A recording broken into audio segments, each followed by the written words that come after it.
are you, SP? I'm chilling. And we got BlaQ Chidori finally.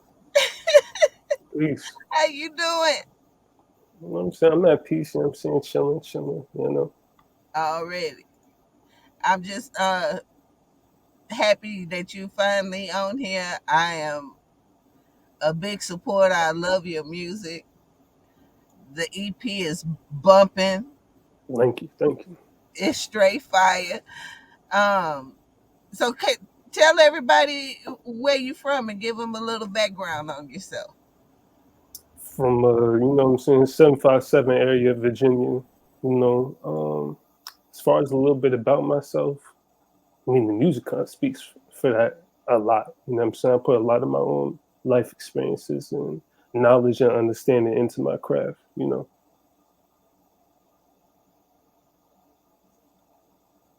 And is does where you come from, impact that a lot? Um In the sense of not just like your content, but yeah, like the sound or like the sound and all yeah, that.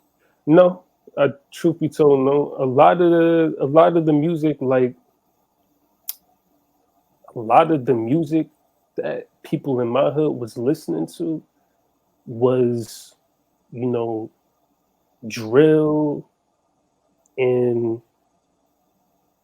particular types of trap, but mainly also like go go and club type shit. You know what I'm saying? yeah. You know, so it wasn't anything that I was like listening to that's from this area that was making me like, oh, I'm gonna start sounding like this. I'm gonna start sounding like that. You know what I'm saying? This is kind of me. So I think we got to preface your age because I know when you said a lot of people were playing drill music, a lot of old people was like, "What no fucking drill music?" Nah, like, cause so you know what I'm saying. Like I'm 19. You know what I'm saying. Yeah, I'm going on 20.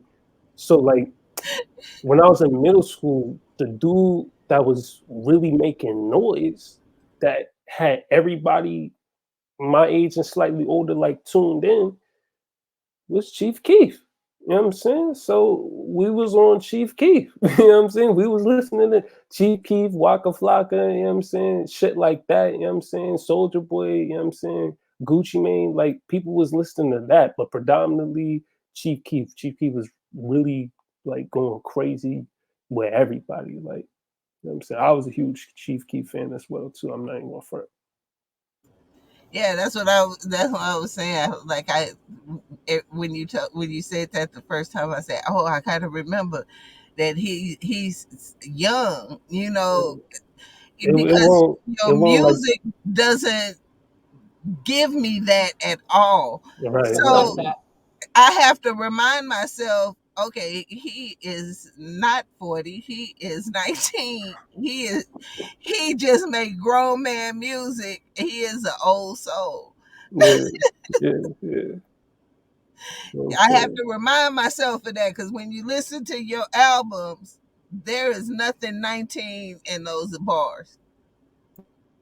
Right. You know what I'm saying? It's all in the wisdom and experiences. That's really what makes age, truth be told. Hmm. Anything that's just in the physical is that's just in the physical. Yeah, I'm hoping. Um so you know what I'm saying?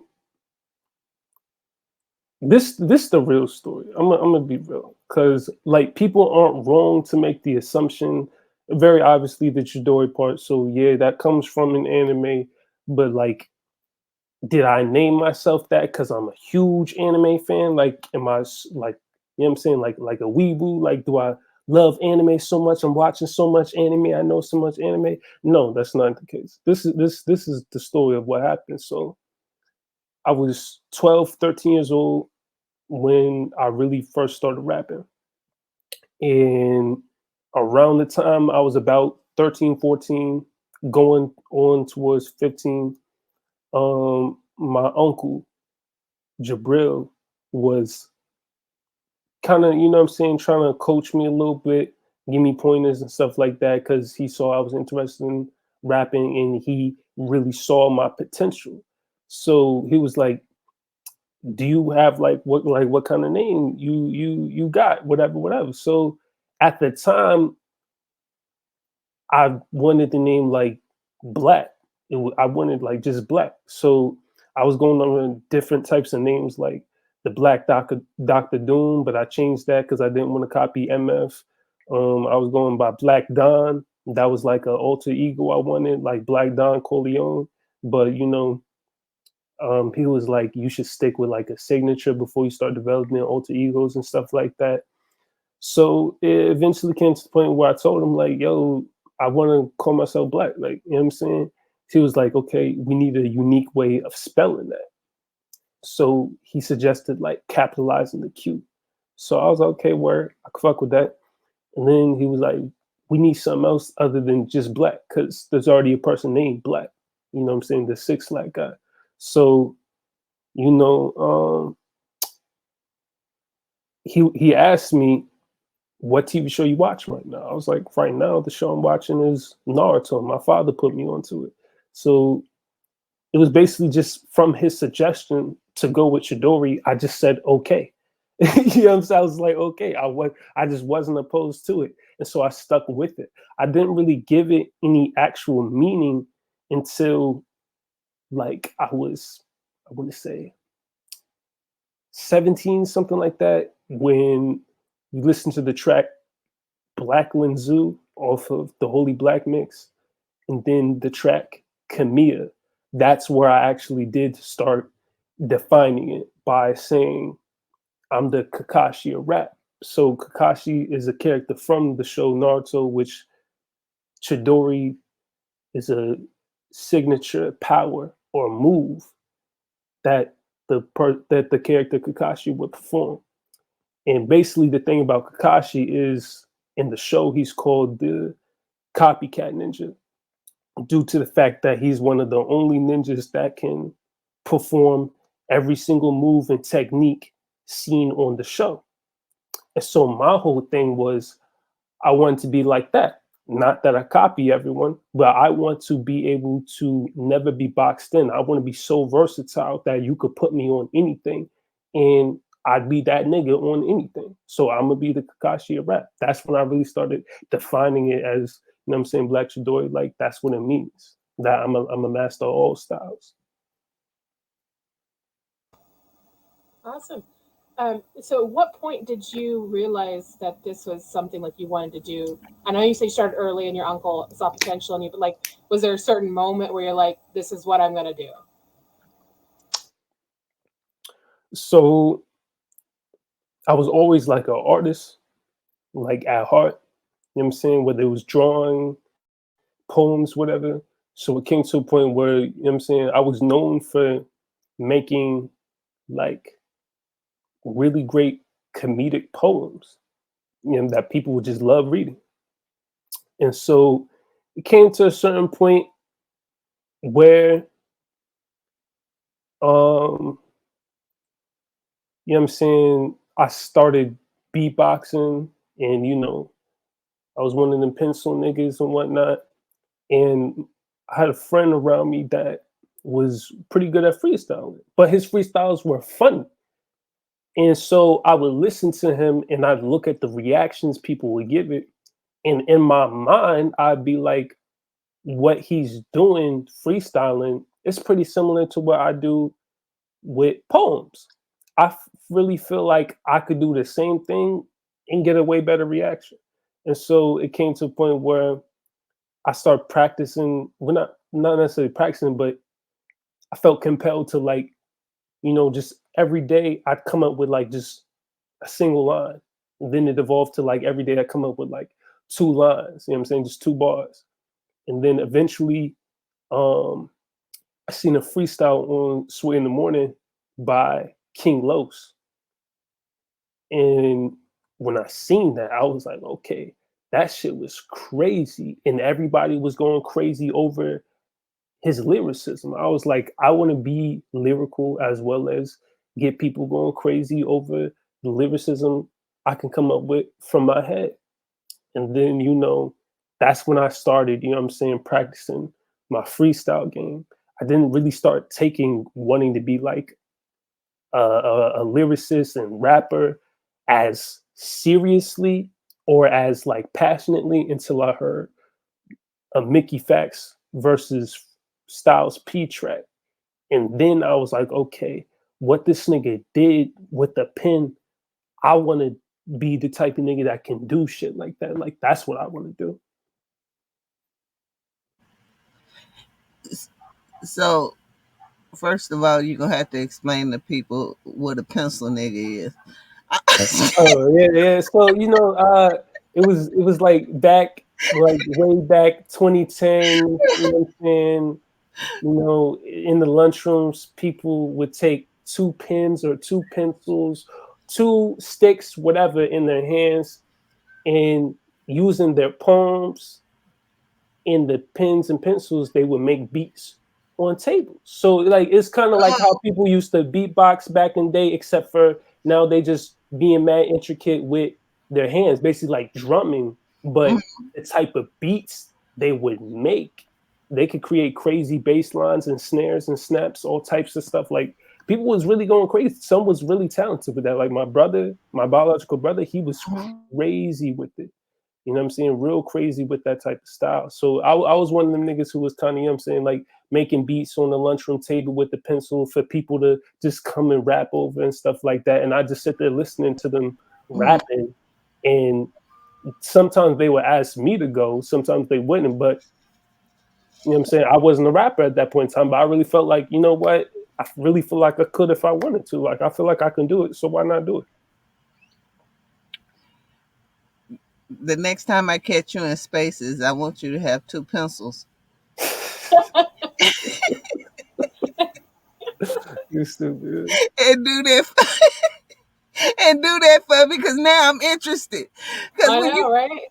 when you first said I was one of the pencil niggas, I thought because I'm old, I thought it was, you remember playing pencil when somebody hold a pencil like this and then you pull it back and try to snap something. That's what I was thinking. But this a whole level of talent I didn't even know existed. Yeah. It's just like the evolved modern form of beatboxing, basically. You know what I'm saying? Yeah, well, we used to beat on the table to make a beat. Y'all done added Right. pencils and percussion and all Yeah. that. They got Yeah. crazy with it. It's not just snaps and boom boom snap. It's not all that. Now it's like they be going crazy with it now. Like it's crazy. It's mad wild. I want to go into a cafeteria just to hear that. Nah, I could show you some shit. I'm gonna put you on. You should make a track like that, BlaQ. That would be With just fantastic. rapping on that, call it lunchroom freestyle. Yeah, that'd be dope. All right. I give you 10% for that idea. You'll get Nice. that is just fire. I'm always so amazed when I find out stuff that I didn't know. I didn't even know that existed. So now I want to hear it, because that is just fire. Well, not only that, but like to see something that started in one generation to be evolved into something else. I mean, that's the progression you see in hip hop anyway. But like to hear about it from you, and then like how well it would work. I'd be interested in hearing it too. Like I think that's a great idea. Yeah, I'm gonna It show might you. open up people to more things that young people are doing, if they can hear the kind of where that comes from. Right. And especially because it's so special that you're here, because I always want people to understand and see that this generation's smarter than you give them credit for, and they are more talented than you give them credit for. So sometimes, just maybe in your spare time, you can slide out of the 80s and 90s and into 22 and pick up a BlaQ Chidori and see how someone like Lord Jamar and Mos Def has evolved into a BlaQ Chidori. Lord Jamar, that's interesting. Lord Jamar is fire. I don't know why. I didn't say he's not. I didn't say he's not. No, I'm talking about just Yeah, I don't think right. he She's gets talking half about the credit he deserves. pre-podcasting. Yeah, she's talking about pre-podcast. Yeah, Lord Jamal. pre-podcast. Nothing against Lord Jamar. I like the podcast, Lord Jamar. Lord Jamar is a certain age. I was just saying it's interesting. Like I never heard anyone say Lord Jamar and BlaQ Chidori in the same sense. Like I've heard a lot of comparisons, but never a Lord Jamar. That's different. Well, the reason I compared you with Lord Jamar is not so much as the sound as much as the knowledge. Okay. Lord Jamar is a smart man. His ideologies are a little sometimes dated, but all in all, we can't. I'll never say nothing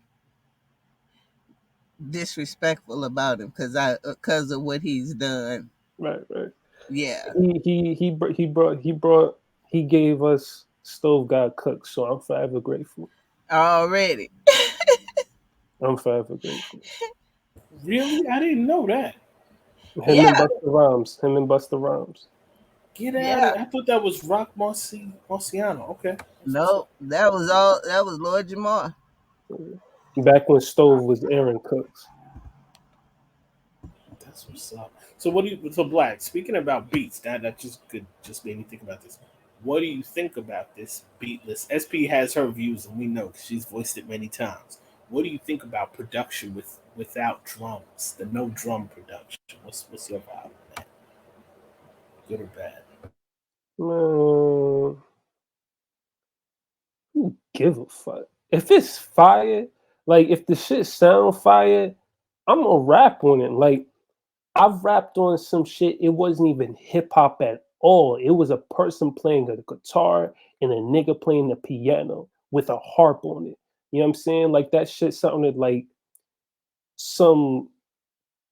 Like you ever seen them pharmaceutical drug commercials where they got that type of, you know what I'm saying, that certain melody? Like it sounded, it sounded like that, and I was rapping on. Like if it sounds like something I would rap on, I'm gonna rap on it. I don't care if it has drums. I don't care if it could be fart noises, my nigga. If you arrange it right, you know what I'm saying, I'm a spit. Like I don't really care. I don't have no type of preference. I don't got no type. Sway Lee, you know what I'm saying? Like I see a lot of people, like a lot of the old people predominantly, will argue about this so much. Like, oh, it don't got drums. I'm not paying or listening to no halfway done beat, some half made beat. Like, nigga, shut the fuck up. Like, yeah, for me, it's not that it's a half made beat. For me, is my Southern needs drums. When I'm riding in my car and it's time for the bass to drop, I want them shits to drop and break people's windows. Think about it from this perspective, though, right? Think about it from this perspective, though, right? As a lyricist, when you are writing to a track, the beat or instrumental, or especially the sample, what you hear from it and how it sounds in its arrangement, it's going to heavily dictate how you're then going to not only rap and flow, but also how you're going to write, the arrangement in which you're going to write. Now, on certain drum joints, if you hear me on a boom bap beat versus on a drumless beat, you can see I sound pretty different. I flow different. My delivery and cadence is totally different. And I just want all I'm really going to say, because like I said, I still have no preference. However, what I will say on drumless joints, there is so much more room and space for not only your voice to be heard in the focus, but to control the track. Like on a drumless joint, usually there's stagnant loops. So on a stagnant loop, you're going to be consistently hearing the same thing. Now you put my voice on it, yeah, the background instrumental is going to sound the same. However, I can make it sound different by filling up specific areas of space with the beat, and then also giving certain areas of the beat some time and room as well. So I can control the flow of the sample and track. Because if you were to hear certain joints that I rap over just by themselves, it really might not sound as dope or like how you heard it when I was flowing on it. You know what I'm saying? On a drum, on like ones with drums and mad other instruments and shit like that, there is less attention put on your own vocals, as well as you kind of have to follow suit of the direction of the track versus a drumless joint. It follows whatever suit you give it, you know? Yeah, so it almost allows you to actually use your voice as an instrument and then Right, add like truly add yourself into it versus I mean not that people can't do that on a boom bap, but right, I get what you're saying. right. Yeah, I think that sounds dope for an artist to find their creative flow. But for an Can I old Southern woman, that bass, bam. It, My first. She can ain't I letting go. She ain't letting go. can I ask one more question? Okay. Black. What's up? This is BlaQ Chidori. I was starting to call you short, like we think I know you forever, right? Sorry about that. BlaQ Chidori. Do you in I have a West Indian background, right? Jamaican. Okay. I know from like reggae styles, right? Just another production question, like a song question. Okay. They'll do like when it comes to quote unquote the singles, they'll have 4 or 5 mixes, right? The drops are in different places, which is like what SP's talking about, the bass line, the drums, this and that. When recording now, are there like 4 or 5 different versions of these songs, and then you finally pick, and it's like, all right, this is the version I want to go with, whether it's the single or on the album, or is it kind of like beats are pretty much done? Artists, I didn't ask any artists this before, but I was just curious now when we told about beats and no beats or drumless. Is that the process? That it's like different mixes before we hear it, or is it just I drop my vocals, yada yada yada, and it's over? Like Um, how does that? I don't know if I'm giving away too much of the sauce, but I'm curious. you're not. Basically, I mean, truth be told, I'm a one take type of dude. Like, I like to get it. I'm gonna do the entire thing one take. I don't really like punching in unless I really feel like, yo, I've been retaking so many of these one takes. Fucking, I'm a punch in on certain joints. But yeah, I'm a one take the joint. If there's any discrepancies in the vocals, delete it, redo the entire thing one take. You know what I'm saying? But 8 times out of 10, I nail it completely on the first take. And then I send that. And then if I didn't like how the mix sounded, we're not using that. Delete that shit and, you know what I'm saying, rework it until it sounds how it needs to. And then that's going to be put on the project. Or if the song sounds like I want it to be a single, then sure, I'm gonna put it as a single. But that's totally different. If that's not really dictated by the mix or my takes of it. Like there's no alternate versions of stuff except for Feral Rage. Feral Rage on the Journey and the Mysteries Schools joint. There's a different version of that. I decided to rewrite the track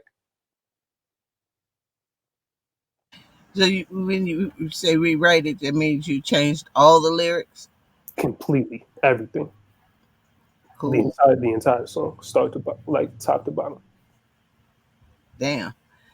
So what made you come to that decision?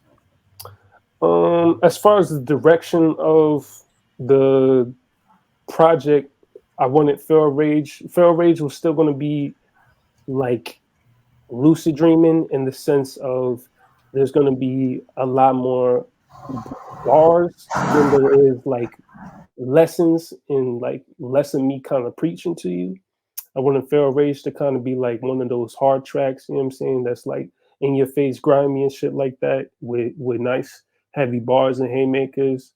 But you know, the first version, I was kind of like, A, what the fuck am I really talking about? B, like I was reciting some of the lines, and I was like,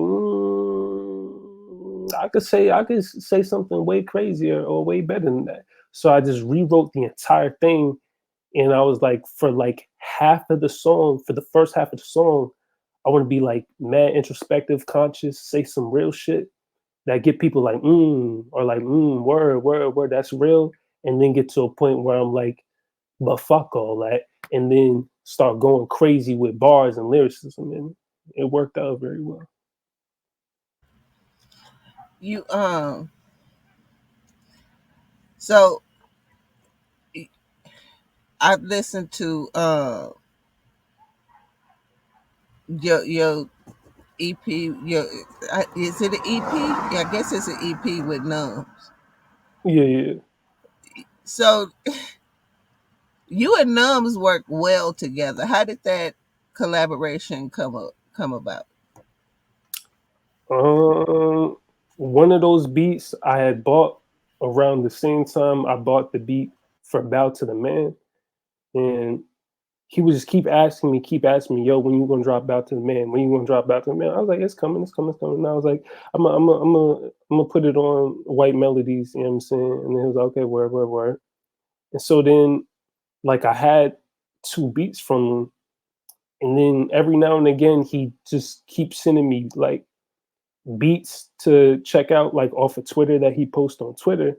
And the ones that I fucked with, I'd just be like, fuck it, how much for that? He'd be like, such and such for you. I was like, okay, bet. And I just buy it right then and there. You know what I'm saying? And it came to a point where after the third one, I was like, my nigga, I got like 3 joints from you. Like, you might as well fuck around and just make a project. Like a little quick couple of joints. Like, you might as well just make a project. So he was like, okay. I mean, as long as we could come up with a good, you know what I'm saying, construction for it, I was like, I got an idea. I'm gonna just pay homage to one of my favorite Cameron joints. You know what I'm saying? Like, just, you know what I'm saying? Black Nums Entertainment, and we gonna go from there. See how it shapes out from there. You know what I'm saying? At first, you know what I'm saying, like the project ideas were kind of like jokes and stuff like that. That I was just messing with them shit like that. So I'm like, yo, like, what if we made the project and I called the project like the project's titled, and I quote, "nigga, fuck you."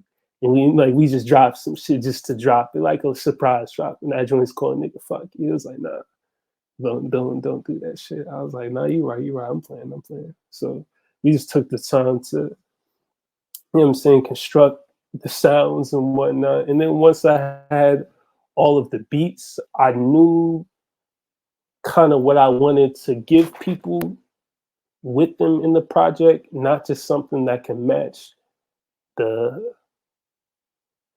musicalness of it, but wanted to give people something lyrically outstanding as well as substantial, you know. Numbs can be kind of meticulous. How was the process of working with Numbs on this That was project? funny, SP. Uh, I mean, it wasn't hard.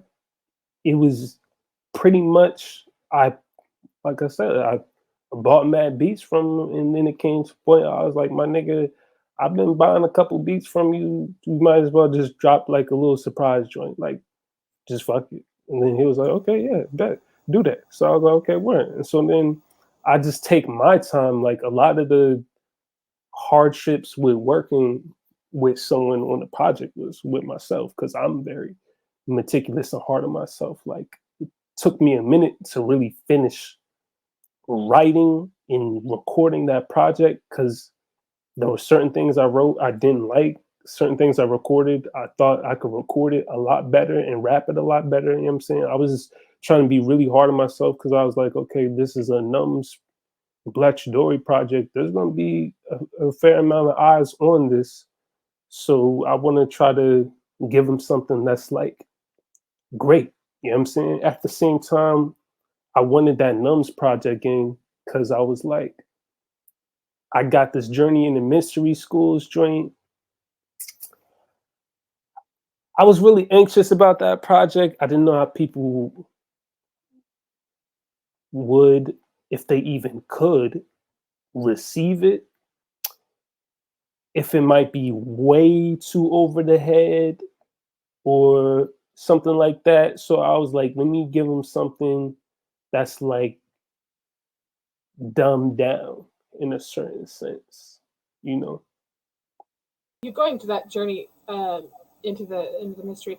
Can you, because it is very heavy in like in the sense of what it's for, but could you explain to people or just give them an idea of what like the meaning of that is from the title in through your tracks? Well, Journey into Mystery is like from very old classic Marvel comic book continuity. Uh, it was They had Tales of Astonishing, which was Hulk and Ant-Man and different tales like that. But then they also had Journey into Mystery, which was Thor. Thor is one of my favorite Marvel characters and shit like that. I'm a huge comic book fan. You know what I'm saying? Like I got, you know, mad comic books, you know what I'm saying? Mad vintage joints, you know what I'm saying? Like over 547, like in counting and stuff like that, you know? So I was like, I was already planning on wanting to do something comic book related, but then I was like, how could I give it a really good flip as well? There was a project that a Canadian artist by the name of Raz Fresco, him and Sovereign, who I had also work on White Melodies project, great producer, very beautiful. Um, we was like, my father kept trying to get me to listen to it. I listened to some of Raz Fresco's projects. He has a project series titled Magneto Was Right, where he took the X-Men concept and flipped it to some mad conscious shit, which the X-Men concept already in comics was very conscious. It's about Black people anyway. So, you know, I was like, word, I want to do some comic book shit too. You know what I'm saying? Because I love comics too. I could do that too. And also, I'm not going to copy him, go his direction completely. I want to go, but I still want to be on some divine wisdom type of time. Like, because he was really spitting some science, some God body science. So I was like, word, I can go that route too, but let me take it like, I'm going to take Marvel concepts and I'm going to connect these Marvel concepts into analogies for much deeper shit that pertains to real life and real sciences and real life and stuff. So, you know, I took the play on words, Journey into Mystery, but I was like, now I'm gonna call it Journey into Mystery Schools in reference to the ancient mystery schools from Kemet, which your people would call Egypt. But I want to pay a lot of homage to the ancient wisdoms and teachings and history that's lost to time and ignorance, you know. Yeah, and I think it's great because you know some people, not that they don't want to take the time to like learn, but like when you have someone that's sort of putting it in your face, it kind of forces you to have to go look that stuff up. Like you just said, like something we would call Egypt that has a deeper meaning to that has more history than we know. When you're bringing this up for people who enjoy your music and people who maybe haven't heard you yet, like that's really a great push to get people to actually expand their knowledge. I think that's great. And you named it, it's volume 1, which I'm assuming is sort of kind of a play on like the comic book stuff. But is there like a long-term vision for more? Yeah, definitely. I want to make probably 3, if not more. But I definitely want to make 3. I plan on making 3 at the very least. If you're gonna make 3 of these, that's gonna be so dope. Yeah. It's this is one of those albums when you make it, this is the kind of stuff they would make a class to teach. Word. You know, it's funny too. Like I knew, like the question, did I want to make more? Like how I made Volume 1, the stories in manuscripts I transcribed because I did a lot of transcribing. You know what I'm saying? A lot of the teachings and the words weren't my own. Not to say I had a ghostwriter, but the source material I was referencing is what I'm talking about.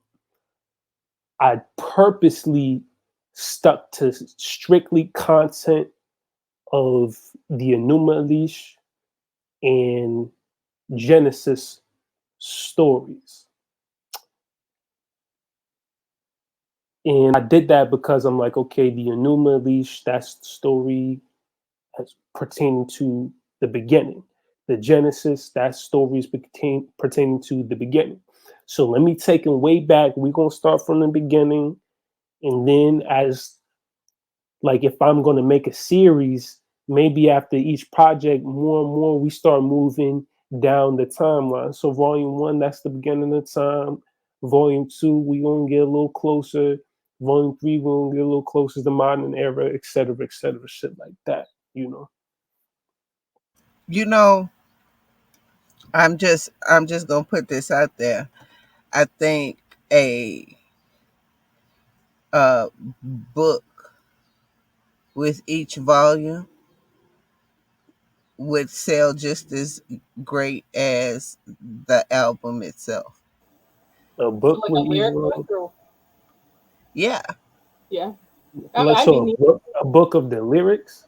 I think like a book of the lyrics with like your even like your own annotations, and then like your own breakdown would be nice. Okay, so That's like I don't know. SP's where doing that. does Repeat that, Morgan. so like the relation to the source material from each lyrics and lines and stuff like that. Okay.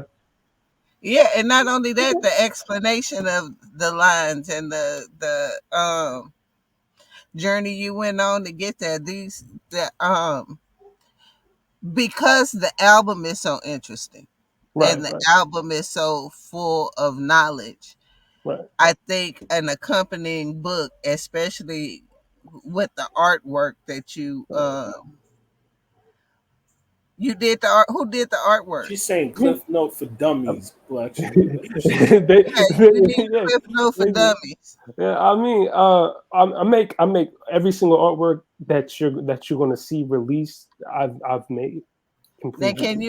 can you imagine the artwork and your lyrics In a book. and in a Right. book? As a book, Your I could see lyrics it. are a book. Right, no, I could see it. I could see it. It's just I don't know if I want to solicit knowledge and wisdom.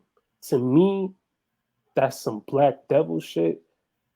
Like, yeah, you want to make money and stuff like that, it would be great merchandising. However, the knowledge and understand, like the wisdom that I'm putting into these lyrics, number one, I didn't want to force any ideas or concepts onto anyone or anything like that. You know what I'm Mhm. saying? If anyone has personal questions, of course, I welcome them. And then, of course, we could get into it and build from there if I feel like you sought it out on free will. But again, it has to be off of free will, or purely free will. Otherwise, I'm going to refrain from, you know, speaking on any of that stuff around you or even to you. At the Yeah, same time, the Like I'm taking source materials from the Enuma Elish, the Bible itself, Dead Sea Scrolls, um, ancient Sumerian texts, you know, actual history, actual life Mhm. experiences, and then also from, you know, Nuwapian teachings from Dr. York's The Holy Tablets. For me to take knowledge and wisdom that people have been destroyed for and that has been perverted and corrupted and weaponized, for me to then take stuff like that where I'm giving you the untainted, well, all of it's tainted, really, you know what I'm saying, from how it originally was. But for me to give you as untainted information as I can with pure intent and then start selling and soliciting it, I don't know if I really want to do that out of respect and, you know, principles. I don't know if that's something I want to do, you know. Well, not even. It doesn't even have to be a sale. It could be a companion. Nah, because I'm not about to make all that artwork in time, and I'm not about to make like, you know what I'm saying? Like I'm not about to make no money off that. Like, nah, hell no. That's crazy. That's crazy. Now, as far as making a comic book off of that shit, oh hell yeah, I would do that. I would Okay, definitely do we'll do Ooh, that, that. I would see, like definitely. a BlaQ Chidori comic. Yeah. and then Hey, hey. just leave indices where people can actually look this stuff up. Right, Right, right. right, Where right, all right, the right. material comes from. Right, right, right, right. Hey, hey. I do that.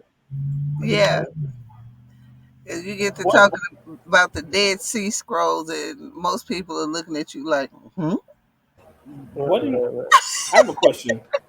What inspires the artwork like for each project? Because I love like the cover for what you talking about, the Journey White one. melodies. Yes, and Black Melodies. Like, what inspired those two pieces in particular for you?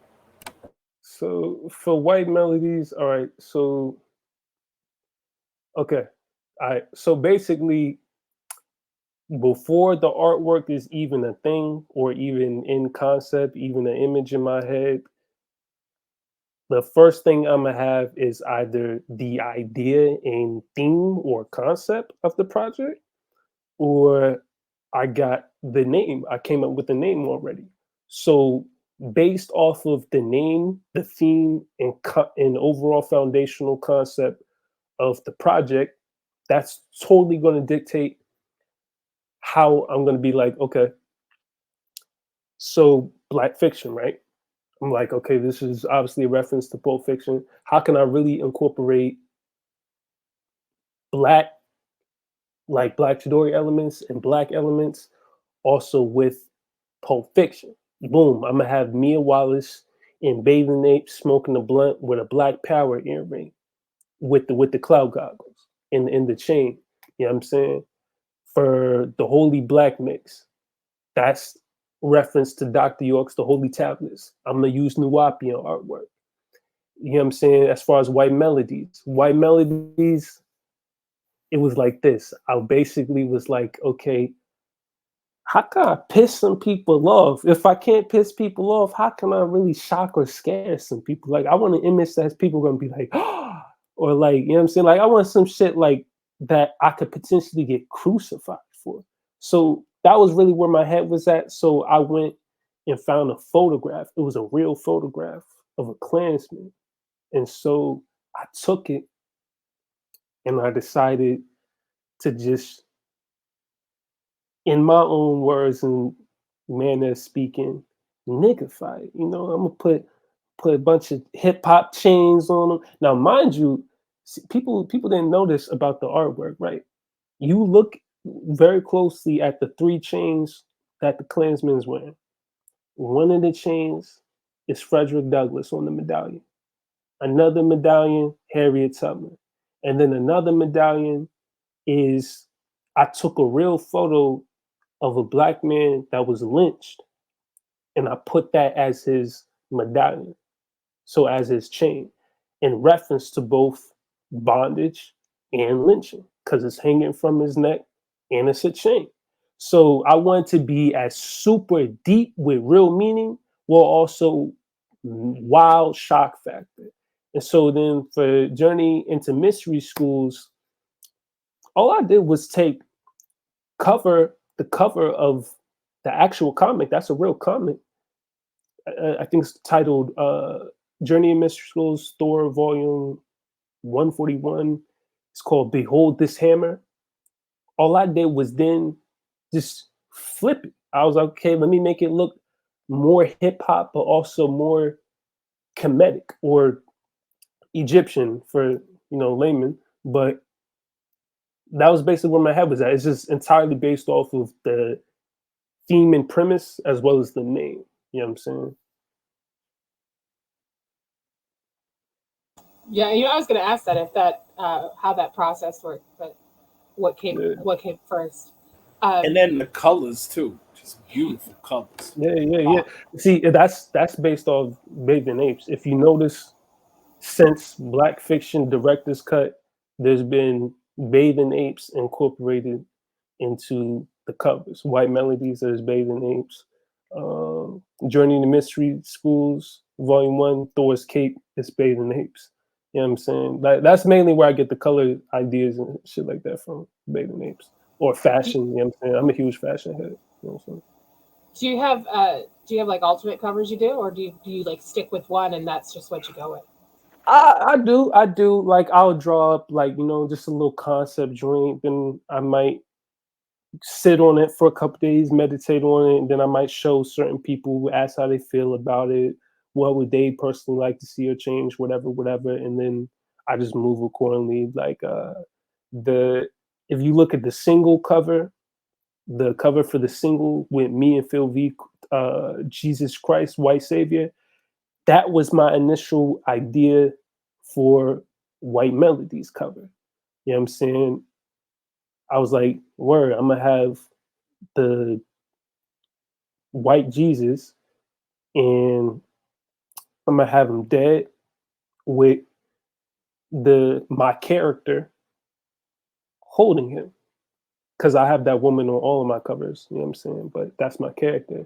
But I want her holding him, and then I want tattoos on Jesus with wild shock factor, but deep meaning. Like if you look at all of the tattoos on them on the single cover, there's Knights Templars and the In Hoc Signo Vicis, which means in this sign we conquer, in reference to Constantine and his commission of the Nicene Creed and that whole story and history. And then I had fake ass nigga titled like tattooed across his chest because you know what I'm saying, there was no fucking white Jesus. And then my father had suggested I didn't use that as an album cover because he was like, I mean, number one, that photo is too known. You should try to do something that looks slightly more original. Like you would never find that anywhere. You wouldn't even think of that. So when he said that, I kind of was low key mad because I was like, nigga, I spent a lot of time making that, but I was like, no way, you're right. Fuck him, I'm a wild out. Me a Klansman, nigga. So, because it was funny too. I said it to him as a joke. I was like, fuck him, I'm gonna have a KKK nigga as the cover. He was like, nah, you wildin', don't do that. And then boom, I did.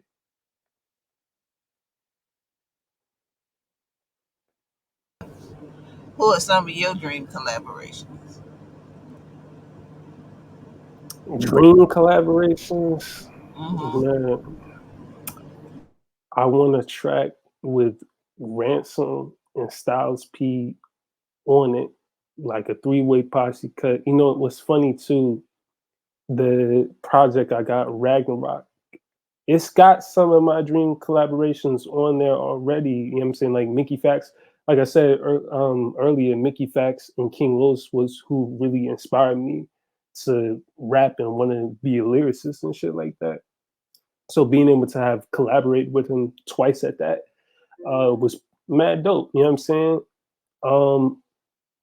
But originally, all the money spent on that entire project, I wanted to give it all to Ransom and Styles P, but some good consultation from Larry Tan, which he's a very great brother, RJ Payne's manager.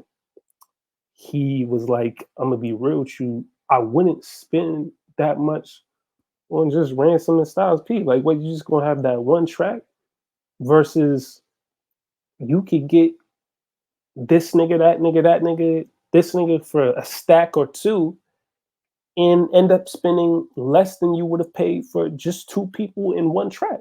Use your money a little more wisely than that. So I was like, bet. And then that's what led me to make that full project. But Ransom, Styles P, those two are really up there. Tierra Whack, she's definitely up there. You know what I'm saying? Shay Noir is up there. You know, there's a couple of more, but I don't want to say them out loud because I'm making them happen behind the scenes. But yeah.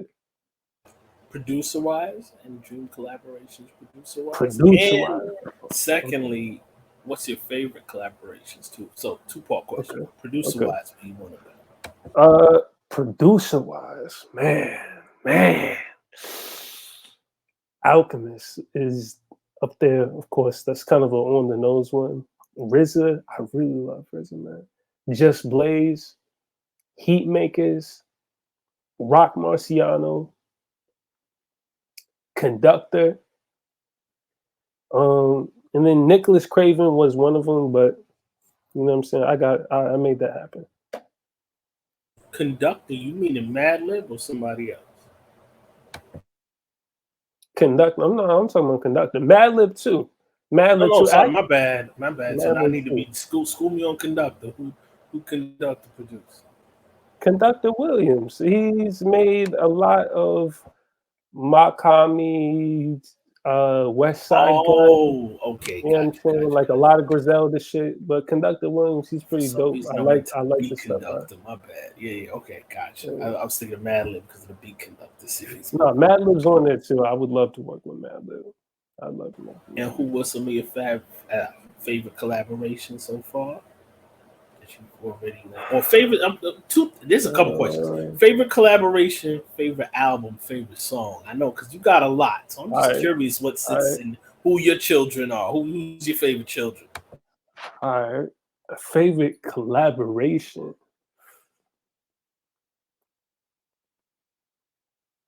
Okay, I'm gonna answer it in the context of who did I really enjoy like working with, because I'm not gonna say like I like their verse better than anyone else. Yeah. I don't want to. But a person that I really, really enjoyed working with a lot was, you know what I'm saying, JR. That's why I worked with him so many times. Patty Honcho as well, because you know that's my brother. You know what I'm saying? But yeah, JR, you know what I'm saying, he's one of my favorite people to really collab with, like, you know what I'm saying, because he always meets my expectations every single time. And my expectations for him are like through the fucking roof. You know what I'm saying? As far as my favorite project of my own, my debut double album, which was a half sequel album to a previous album that's not even on DSPs, the BlaQ album, Superplex 2. But the BlaQ album, basically, I count both the regular version and the deluxe double album version, but the BlaQ album, that's personally my favorite of my own. Like, not too many people are really familiar with it. Like, they didn't really catch on to me until like Ragnarok or Black Fiction Director's Cut. They don't even know about the first Black Fiction, but the BlaQ album is up there because I felt like I was a great introduction of the concept of BlaQ Chidori, that you can't box me in. On that same album, it's like 7-8 tracks. You got drumless, boom bap, trap, conscious, ignorant, sing-song joints. You know what I'm saying? But on every single one, I'm still lyrically showing the fuck out. You know what I'm saying? Even on the trap joints with auto-tune, I'm still showing the fuck out. I got some no hook, just bars, some with hooks. You know what I'm saying? Like, I gave you everything. You know what I'm saying? Like, everything. That's why I really fuck with that one, you know what I'm saying, the most, because it's very sentimental to me, as well as the fact what I was talking about, I remember that time in my life. And that time in my life felt really good to be, you know what I'm saying, ignorant, carefree, just not giving a fuck, you know what I'm saying, fucking around, you know what I'm saying, just getting high every day, you know what I'm saying, different shit like that, you know, doing this, doing that, et cetera, you know. But what was the other question? What was it? Favorite song? Yes, sir. That was the My, last one. So it was album, collaboration, and then yeah, and then I'm done. I'll rest it to my SP. favorite song of mine. Out of the hundreds, I really like a lot. Like I got a lot of shit. Like what I just recorded today. That's crazy. Like, but His favorite hasn't come out yet, Neville. I mean, a lot of artists say more that. than Oh, likely, my best work is my more than most likely, recent work. yeah. Like my best work is really like you don't even hear it yet for real. But damn, my favorite song that's out. I guess I pick.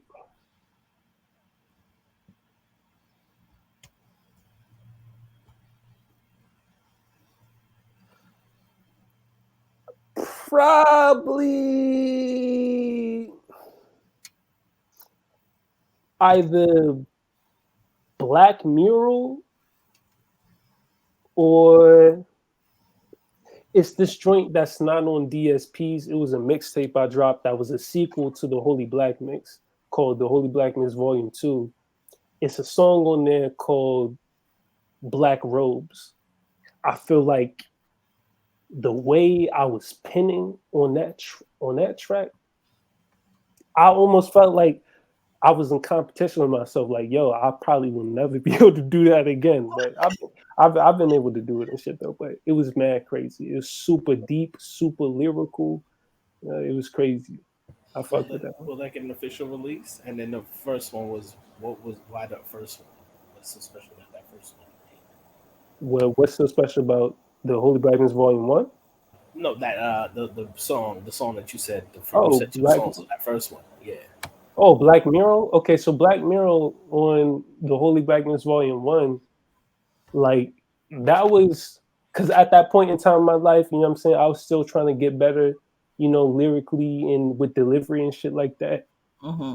If when you listen to the song, you can't tell me I wasn't going the fuck off. You know what I'm saying? Like I was saying, like there's mad quotable lines that's in there that like even when I hear it today, it's like yo, like it's still some of my best penmanship till this day. Still, you know what I'm saying?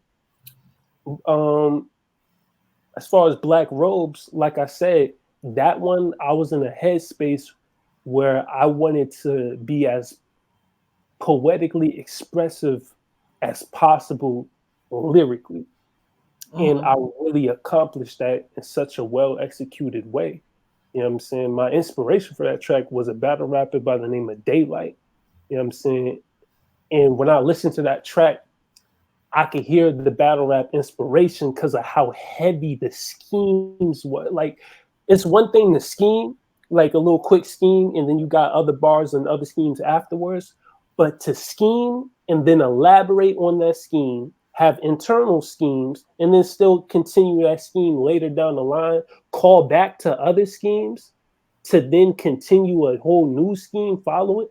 Like, that shit, it's so layered. It's so layered and deep. Like lyricists, when they listen to it, lyricists know exactly what it is I did. Like so, as a lyricist, that's what holds so much weight for me. So it's your mural. Like Lupe? Is that what you're talking So about? That's what Lupe? Lupe calls your album that tops all albums as far as your lyrical ability. I don't got no album that tops the album that tops all my albums as far as lyrical ability right now would be White Melodies until my next album drops, and then until my next album drops, like, you know what I'm saying? Like So those mixtapes, are they like? I know you said they're not out. So that early stuff's not on DSPs. Are they still out anywhere people can listen to them? Are they on SoundCloud or? Yeah, so on SoundCloud, if you find my SoundCloud, I was like, 14, 15 making music. You could find a lot of my early works. Like you could find the first Superplex. That was my first ever album made. You can find the original White Melodies. It was an EP and it's totally different in concept. It's nothing like the White Melodies. I let everyone else hear. Like that version of White Melodies was me being like, I'm not that person anymore. That's not my life anymore. I'm gonna make this version of it. That's like I'm gonna revamp that shit. Totally revamp that shit. You know what I'm saying? You can find a lot of my earlier shits there. You could find the version of my debut album on there that the distribution label wouldn't let me go with. You could find a song that was on there that I didn't even get to release on the debut album. It's on my SoundCloud under the same name. Why? Why weren't you able to release it? Barry Gordy and Smokey Robinson Estate. Oh, And that. then I had interludes and intros on there that because they were sampled sound bites and stuff like that they was like, if this sounds like ASMR, you can't put Yeah, out ASMR. It has to be according to this and that. So, just criterion stipulations. yeah. Okay, makes sense. Yeah, you know how the industry is. What I got to ask you with the White Melodies album, because we reviewed that. It's still one of my favorite albums, and you picked some of the best people to collab with. Mhm. And I reviewed a Phil V album also. What is it like working with Phil V? Yo, so the first time I ever worked with him, it was a track on Black Fiction Director's Cut Mm, titled Rated R. I I didn't lay my verse on that. I didn't have no direction or concept. I just had the beat, and it sounded like a beat he would fit on. And I told him before that I really wanted to work with him. And so, I came to him, and he was like, "Yo, real talk, for this same price, like the price you already paid me to feature, like I would do a hook for you too." I said, "Yo, I want a verse and a hook, then, nigga. If you gonna offer me that, like, yeah, let me get that." And so then he was like, "What's the direction concept? Like, how you want me to do it?" I was like, yo, just do you, send it back to me. I'm saying? I'm gonna do what I do as well. He sent the verse back to me, and I'm saying, I listened to his verse, and when he got to talking about God body, like when he said, until I learned, he said reminiscing, um, something, something, smoking and sipping lean until I learned that I'm a god, and now I keep my temple clean, angelic linen on my body, chilling in the synagogue from sinning daily to being the one they sinning for. Like when he started saying shit like that and then talking about demons inside your mind and shit like that, I was like, okay. You see, I kind of felt like you was on that tip low key, but the fact that you spitting some Bhagavad Gita shit, that mm-hmm. was so impressive to me. So I said to him, I said, my nigga, fuck you know about all that, nigga. Like, you know what I'm saying? Like, what you like? Because now, even on my debut album, I was sprinkling little shits in there like that too. So he came to me, he was like, yeah, actually, what happened was he sent me the track. He sent me tracks he was listening to off my debut album. And he was like, I was listening to your shit. I see you be on that. So I felt it was okay to do. So I was like, oh shit. Nah, look, you my nigga. You know what I'm saying? Like, you my nigga. We resonate on similar Mm-hmm. frequencies. You my nigga. I really fuck with you. I like that you can be that. There's no one else I know that I can spit about that type of shit with on a track. And the fact that, Mhm. no offense to him, all respect to him, but he is, you know, what I'm saying? Like he ain't. He's mad conscious for a white guy. So that was that was really taking me aback, and I'd be forgetting he white sometimes too, because I'm like, yo, Mhm. like you on some, what I'm saying, Nuwapian 5% type shit, like you know that's why I really fuck with him. Like he's just he's a one of a kind type of person. That's why I really really fuck Shout with out to him. Frank. Yeah, Frank P. Already. Morgan. Yeah, Phil V impressed me a lot. Phil V is And I really appreciated that about him, that he was able to have those conversations and stand on his own too. right, right. Yeah. Yeah. He Not wasn't that he ain't there's afraid to stand in his square. And I like there's that. not that many people I know of until I started getting later acquainted with some more brothers and whatnot, where I Mm, feel like I could do that with now. That's why I had my brother, a good brother of mine, Justin David. mm-hmm. He was the interludes and skits on Journey into Yeah. Mysticals 1 and 1. You know what I'm saying? That's why I started, what I'm saying, being able to find more people like that. But during the time when I first was working with Phil V, he was the only person I knew of that was like that. So that's why he had Yeah. a lot of my respect. It it was pretty he's a pretty amazing guy. So I looked, and I when I was listening, that's why I wanted to get to know who he was, because he was so dope and hung with you, Right, which was which to be honest, it's not easy to do. right, right, right, So right. You gotta really know what you're talking about, and he really knew what yeah, he was talking about. He yeah, really and did. he held his own. So kudos to him. True and living. Right, And, right. and then you had you and Know It All on both sides of the story. Hmm. I don't know how you picked Know It All to be on that track, but what's always funny to me is y'all y'all's little group seem to know each other well enough to know what something, what somebody's going to be fire on. So how did that come about?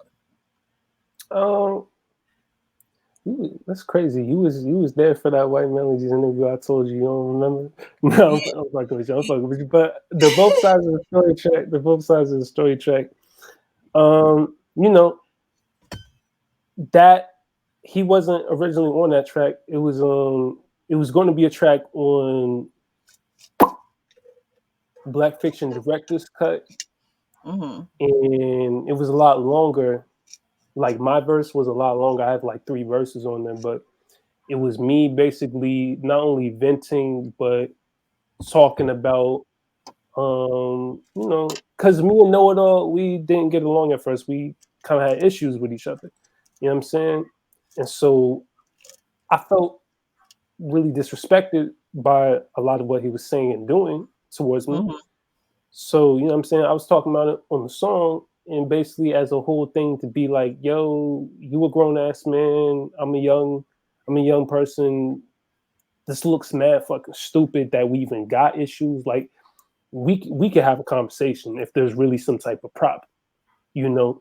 Mm-hmm. The issue was none of us, neither myself nor him, were properly communicating with each other to even open up to have that type of conversation. So, Mm-hmm. it came to a point where we became like, level headed with each other, and some opportunity came up to spark, yo, let's take it to DMs and have this type of conversation. We had the conversation. Then I told him, on some funny shit, like I actually had to track about this conversation, like about this type of shit. He was like, oh, word, let me hear it.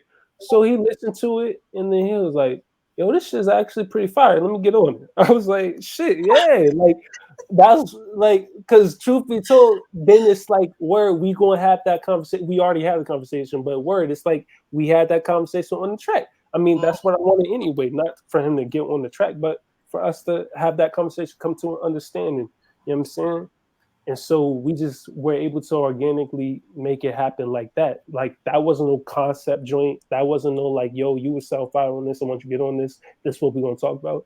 That was me. Cause if you listen to my tone of voice, I sounded livid or pissed off. I was when I recorded that. At the time I recorded that.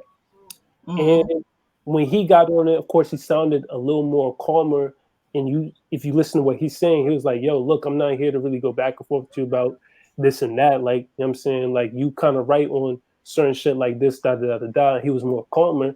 That's because that was the point where we already had the conversation. He just Mm-hmm. decided to hop on the track. You know what I'm saying? So that track was as real as can be. Like, that was super real, super real. Everything was real. Everything said down to the last detail. Very real. In fact, my verse was in chronological order of the events Mm-hmm. that took place between me and him. Like it was a very real track.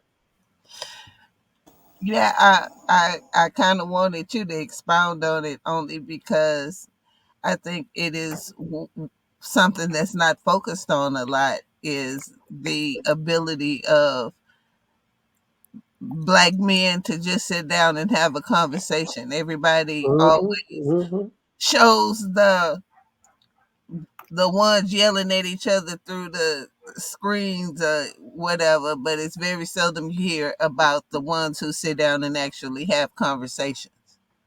Right, right, right. You know what I'm saying? Just because that's mainly the fact that people don't ever like to come to an understanding with each other. And, as the title track says, there's both sides of the story, you know?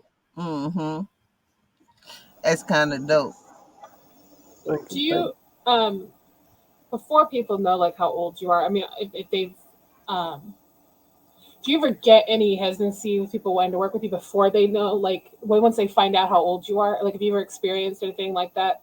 Not wanting to, like, not wanting, but like just being very hesitant, just like basing off of Young your age. ageism. you. Right.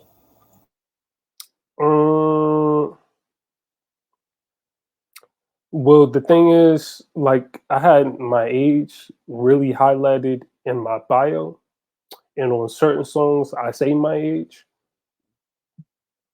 I've never felt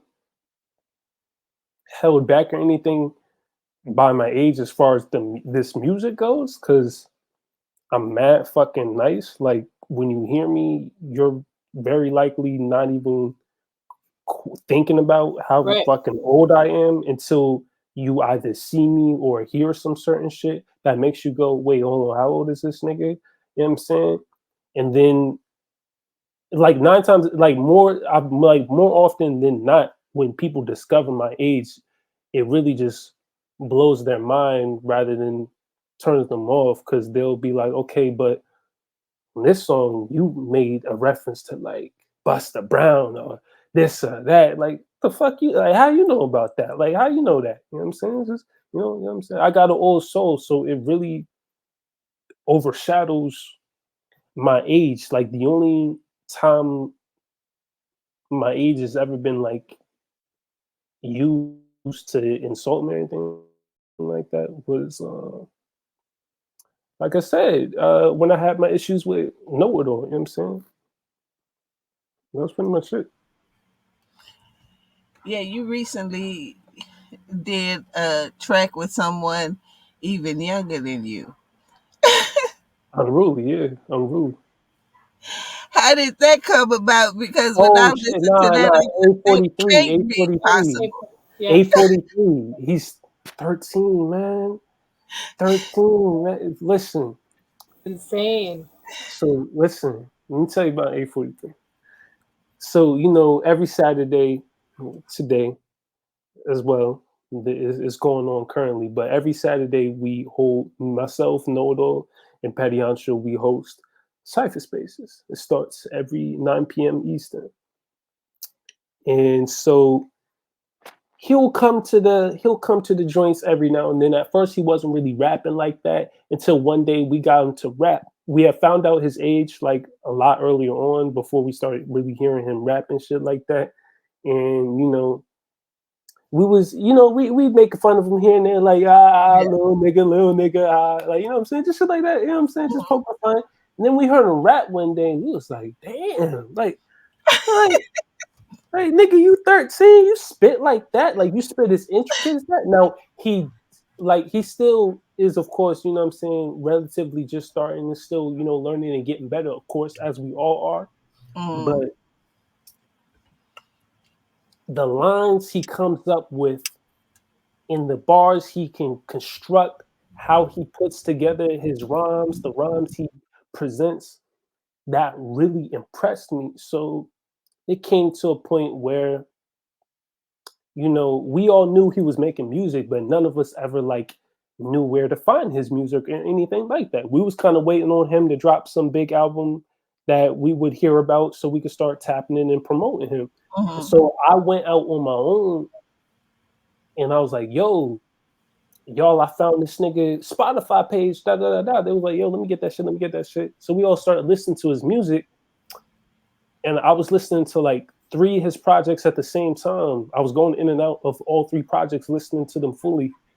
And I just stopped at one song. It was titled Death Star. I was like, well, I'm a huge Star Wars fan anyway, but that beat alone, I was like, yo, my nigga, make a remix to this shit. Let me get on it. So he was like, oh, yeah, I bet that. I've always, I'm saying, I look up to you and Patty and Odo. I want to, I'm saying, I want to rhyme with y'all anyway. So I was like, yeah, let me get on this track right here. And then I asked him, I was like, do you mix your own shit or you got a producer? Like, what's up? Like, he mixes all his own shit, writes all his own shit, distributes his own shit, his cover art. He comes up with his own ways to make that stuff. I'm like, yo, like when you were 13 doing it, I wasn't doing that I was kind of doing that at 13, but I wasn't really doing it like that. You know what I'm Mhm. saying? Like, and then that nigga nice. He's nice, bro. He's nice. He's Hella 13. nice. Nice. That's my nephew, yo. That's my nephew. I was gonna say, so you guys have sort of like you've drawn him into your crew there. Are you guys like doing a lot of mentoring or giving a lot of advice? I mean, as far as the business goes, when we was working with him, we told him to make sure he puts this with that, how to do his splits properly and stuff like that. You know what I'm saying? How to properly link stuff. I'm saying, showed him how to, go get links, master links, and you know what I'm saying, certain shit like that. But as far as coaching him rhyme wise, we don't really do too much of that because he's pretty nice, and so he's learning and he comes to the cipher spaces and absorbs a lot anyway. The only thing I really told him privately in DMs was like, you know what I'm saying, touch up on this and that when you rhyme, or when you go into this pocket, kind of do like this. And that was only like mad briefly. But the crazy part was like right when I told him that, he said, okay, hold on. 3 minutes later, if not even a minute later, sent me back this track we did together that I gave him those pointers on and re-recorded his verse. And shit sounded way better. I was like, yo, okay, yeah. Like he already got a great head on his shoulders. There's not much we need to tell him. You know what I'm saying? Right. That's great that he's already like open and perceptive to criticism and advice to make himself better. Um, Yeah. is there have you done any kind of public performances at all yet? Yeah. Yeah. How was that for you? Um just before like people really even like people didn't really entirely know about me. Like, so my debut album, you know what I'm saying, I wasn't on Twitter. I wasn't I was on Twitter, but I wasn't using Twitter as an artist. Um, you know, I wasn't as hip to the business. I wasn't as privy with certain things. You know what I'm saying? This is my first time even getting on DSPs when my debut album had came out. You know what I'm saying? But just off of IG promo, like 4,000 to 8,000 streams on it, stuff like that. And it was one day I was up north in the northern state at a pop-up shop. You know what a pop-up shop is? Right. So I was at a pop-up shop, and so I was just looking at different items, you know what I'm saying? Like buying certain, you know what I'm saying, stuff at the shop. And my connect was staring at me the whole time. And so the bodyguard, huge nigga, was staring at me too. So I was thinking, okay, is these niggas about to throw me out because I'm underage in here? Or like, what's going on? So then the nigga said, yo, I know you. I was like, yeah, nigga, I shop with you all the time in my head. You know what I'm saying? I was like, yeah, you know me, nigga. I'm your client, nigga. Like, but then he was like, nah, take your mask off right quick. So I took the mask off. Mind you, I was wearing these glasses and I had on a chain similar to this. So then he was like, nah, you rap, don't you? I was like, yeah. He was like, yo, I listen to your shit. And the bodyguard was like shaking his head, like, yeah, I know that nigga. So, my connect was like, yo, I'm throwing this event in DC. I want you to come to this event. I want you to perform. There's going to be mad other artists that come perform, but I want you to come to perform. I was one of the closers. And so, I came up there. It was my first ever time being to a concert. So it was an honor that my first ever concert experience, I'm performing it. You know what I'm saying? That was totally different. You know what I'm saying? So we was on the rooftop. There's like maybe 70 plus people or more, like all on the rooftop and shit like that. They was from various surrounding areas to the DMV. You know what I'm saying? It was all there cheering. I was performing. You know what I'm saying? I performed a freestyle over a Lupe Fiasco beat that became Black Mirror. That was one of the tracks I was talking about. That's one of my favorite tracks. You know what I'm saying? That was just a freestyle performed on stage then and there. So I was playing some shit like that. I also played a snippet of a song I made before Black Fiction was even an album. I had the title track already done. So I performed that and then performed the full freestyle. You know what I'm saying? Like for my set. And so, it was great being able to perform. It inspired me a lot. It got me connected with, certain things. It gave me more hunger as well. You know what I'm saying? It gave me a lot more hunger as well. But I want to perform again soon, though.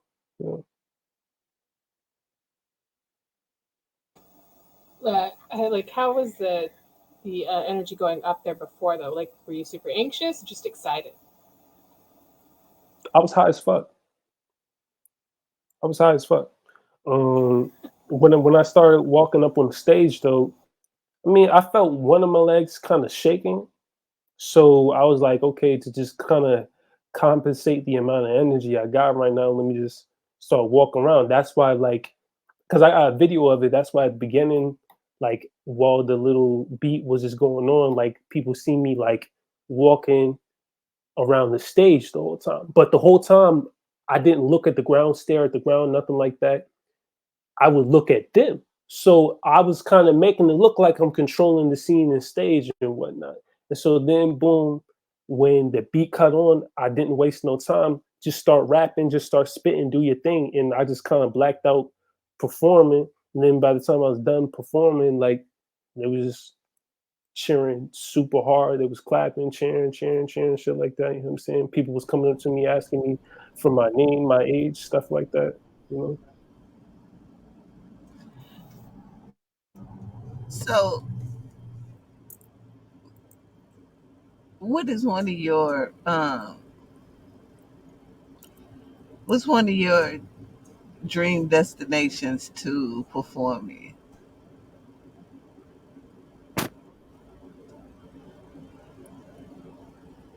Wherever there's ears willing to receive. I don't really got no preference. Like, I'm not gonna say like, oh, I want to perform at a Rolling Loud or a Coachella because I know what it takes to get there, and I'm not bending over.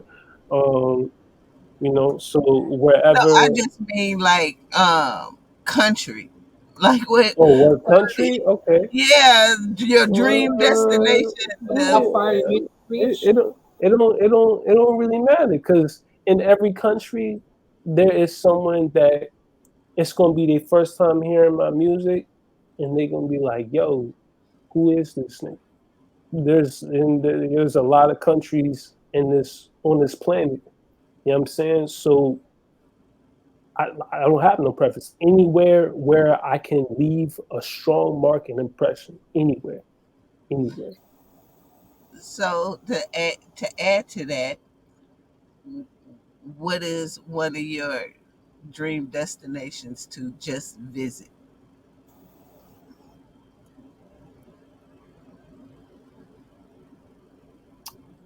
It's gonna be a particular part of Africa, like later on in my life when you know what I'm saying I'm going to acquire my second wife. You know what I'm saying I'm gonna go to Africa. What how would you define like success? Like what would Wait, that look like to wait, you? wait, wait, wait. You're Did you funny, say SP. second life or second wife? You meant both. Second wife. Oh, Yeah, Oh, okay. All right. I thought I was tripping. no, you wasn't tripping. I said I wife. misheard then. Yeah, second wife. Yeah, Wait, you married already? I will be. I will be. I only that only caught my attention only because I think me and Nev just had this conversation about because I think one of the guys um it was some interview where he had more than one wife. What is your philosophy on that? You asked, so Yeah. I feel as far as the emphasis on monogamy, that rather the emphasis on the acceptance and belief in it, like people feel like, oh, universally this is what it's supposed to be like. It's supposed to be this one man, one woman, the nuclear family. Like that's a Eurocentric, you know what I'm saying, lifestyle and ideology. That's a plot. Like my ancestors, the original man, okay, the original people roaming this earth of my color and of my lineage that I hailed from, it was a powerful man that has established himself, obtained a knowledge of self, and has came into contact with his Godhead, has developed and conditioned his Godhead. He then met with the woman in first love that she both acknowledged his and her own Godhead, and they decided to come together to start the foundation of building each other's lives, but also an empire. That man then came to a realization that my empire, of course, needs to grow. You're getting older, I'm getting older. Of course, we already got kids. We need more kids. You know what I'm saying? Not only do we need more kids, we need more powerful people that can play their role in this empire that we're building. So, the original man, he had multiple wives. You know what I'm saying? Shit like that, Me personally, I'm not on like not trying to say I'm trying to be on some Saudi prince shit. Like I want 500 and things. You know what I'm saying? Like no, none of that. Like just two. That's it, just two. You know what I'm saying? But I'm Nah, not getting Fela the second Kuti. one. You need You like know what I'm 40 saying? to 80, like Fela Yeah, Kuti. yeah. You know what I'm saying? Like nothing like that. Like 80. by the time like by the time I'm like around 40, 45, that's when I want my second one. You know what I'm saying? I got to catch up.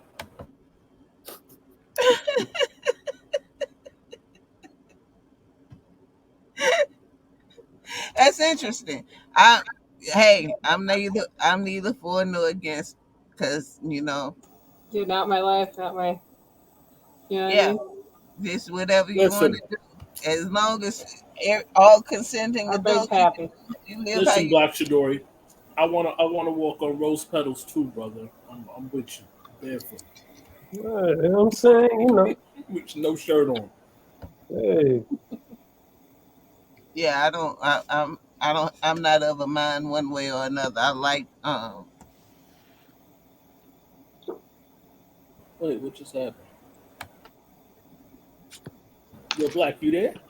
yeah, he there. yeah, Just give him a minute. yeah, I'm still there. Yeah, I'm still there.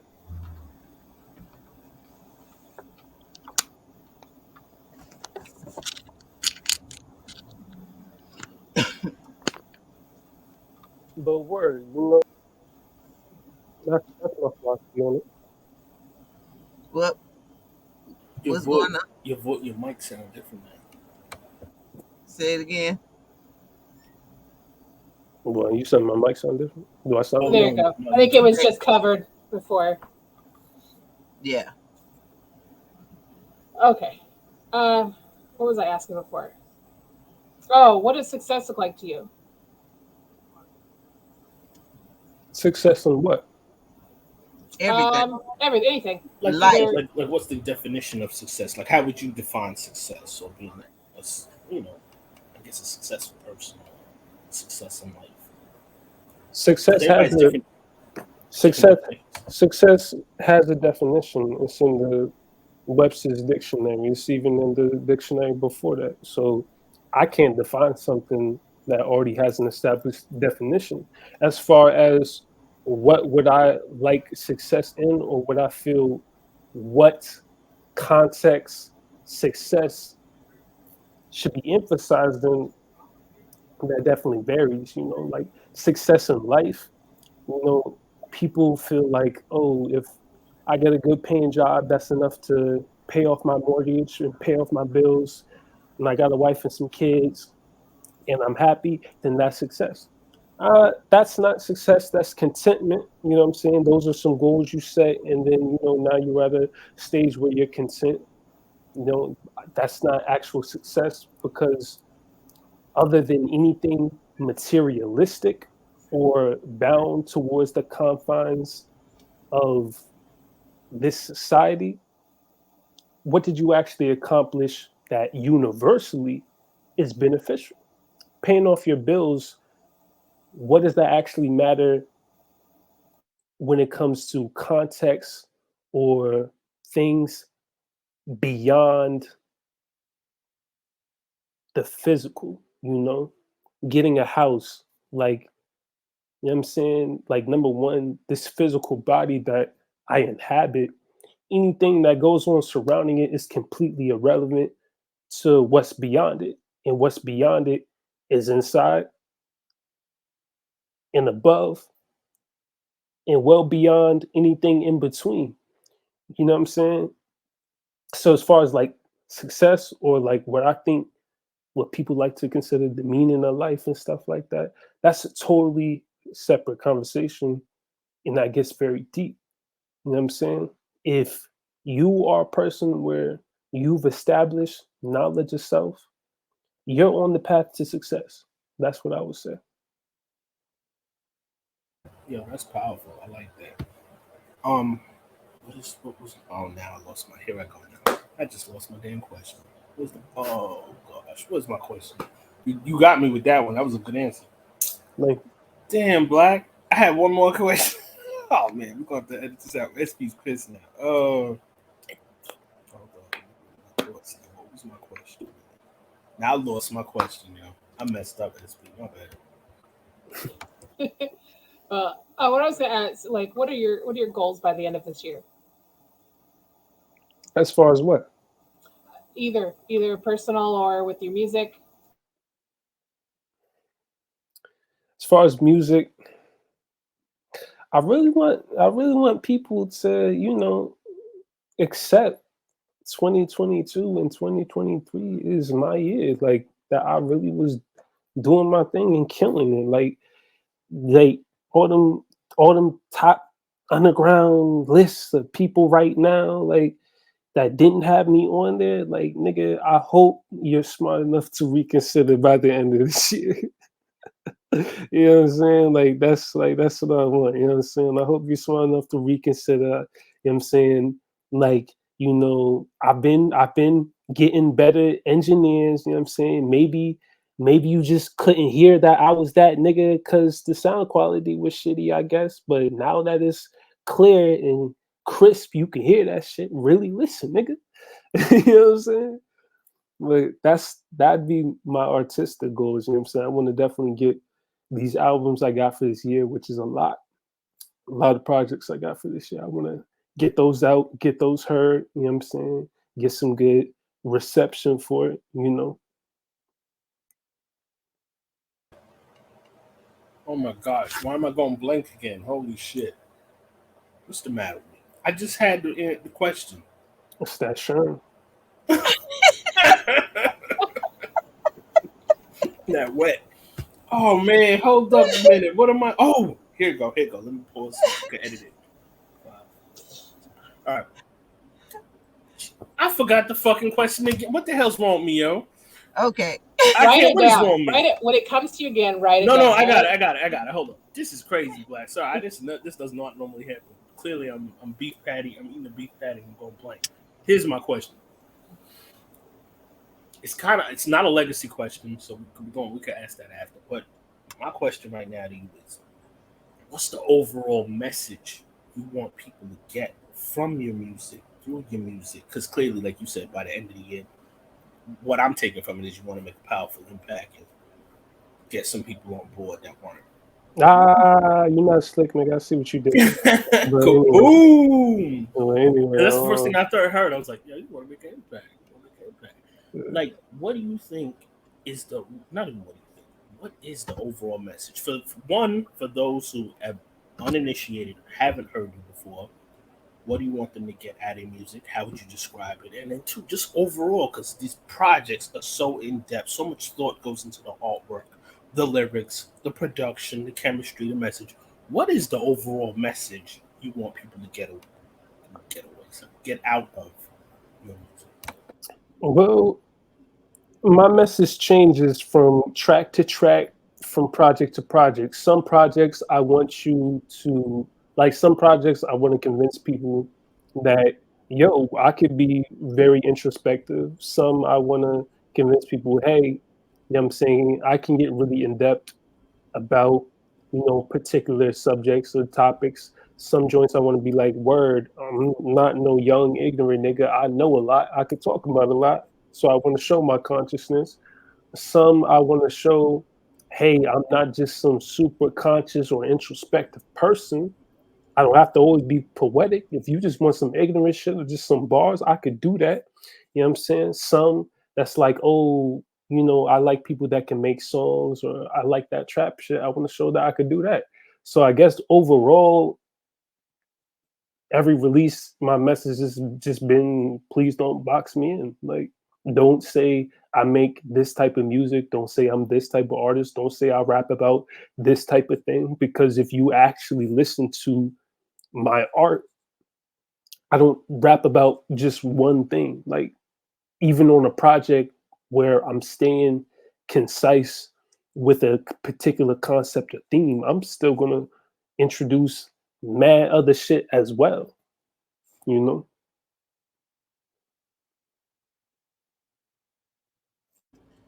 So, who are the three people in your life that has provided a powerful impact for you, either personally or professionally? Professionally, I want to give that credit to Larry Tan as well as my uncle Jabril. My uncle Jabril from the beginning has been like instilling a lot of seeds. Whoa, hold on. I was about to say something crazy. Pause. Yeah. He's planted a lot of seeds, that have bore fruit in later years, you know. And me and him have had conversations about them. He'd be like, yo, you remember I was telling you about this? You remember I was telling you about that? Like, mad long ago, you wasn't listening to me. I was like, no, you're right. You was saying that. You was saying that. And it's ironic enough, I think like that now. And then, Larry Tan, he gave me not only mad game, but the courage. Like, he shattered, because like beforehand, before I started working with Elzai, Mickey Fax, J.R. Ryder, SAS, Nature, you know what I'm saying? Like, people like that, before I even started getting tracks like that, I truly believed like there was no way I was ever going to be able to work with big name features until like I get like famous or some shit, or like I got to get some connect to their label or whatever.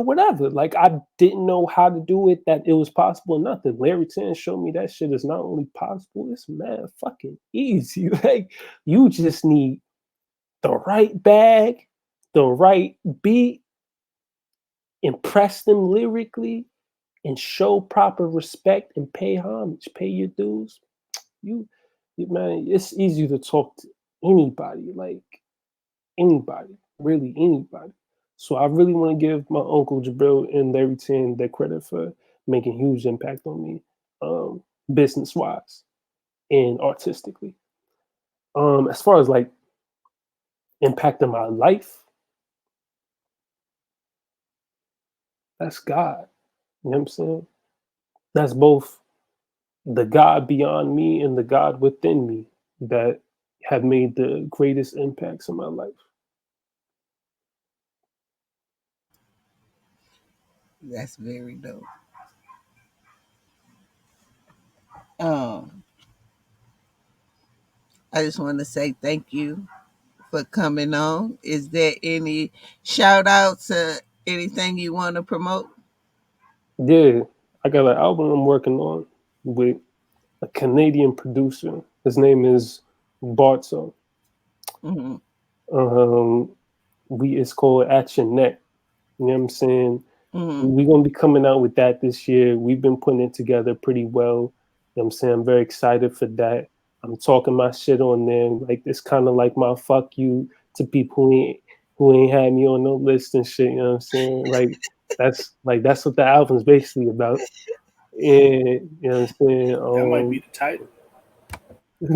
Well, fuck you for not having me on your list. Yeah, yeah. Or that title that you had before that you said that Numb said, nah, I don't Oh want yeah, that. the That might be it right here. nigga, fuck you. No, I'm not Yeah. gonna do it. It's called At Your Neck. And You know say what I'm saying? I got, respectfully. yeah, respectfully.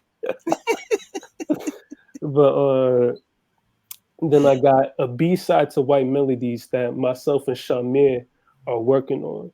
You know what I'm saying? That one, like, if y'all thought I was crazy for getting Elzai on A-side, like, wait till you hear B-side. I got some niggas on it. I got some shit on B side. I got some shit for B side. And B side has some pretty funny shit too. If they thought A side had some funny shit, Yeah. B side got some crazy shit. I got 2 rap groups that I had formed. And you know what I'm saying, we're gonna be coming out with some shit. One of them, we're gonna be dropping some shit this year. I can't give details out yet. NDA type shit.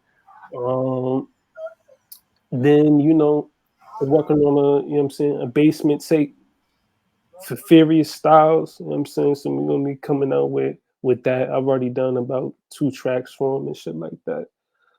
I got another album I'm also working on with an Australian producer. All that stuff is for this year, you know. I got a lot that I'm doing for this year. But as far as shout outs, I want to give a shout out to, my nephew A43, my brother Patty Honcho, you know what I'm saying, my good friend Know It All, you know what I'm saying, my brother Justin, you know what I'm saying.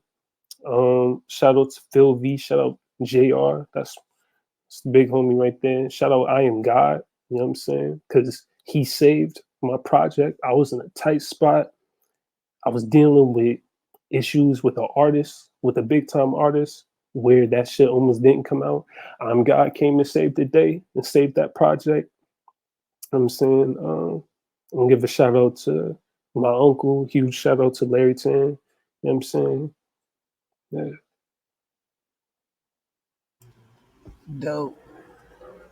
Give everybody your handle so they know where to reach you at. Yeah. Okay, so on Instagram you could follow me at GodMC, just letter M, letter C, BlaQ Chidori. On Twitter, Young, and then capital G, capital O, capital D, Chidori. Um, yeah, and then as far as on DSPs, BlaQ Chidori, you can find me anywhere on any DSPs, iHeartRadio, whatever. You know what I'm saying? If you want to listen to my older shit, SoundCloud's available. You could find exclusive versions of certain projects that didn't make DSPs. You could find a project on there that I wasn't even allowed to put on DSPs. You know what I'm saying? Get into that. Dope.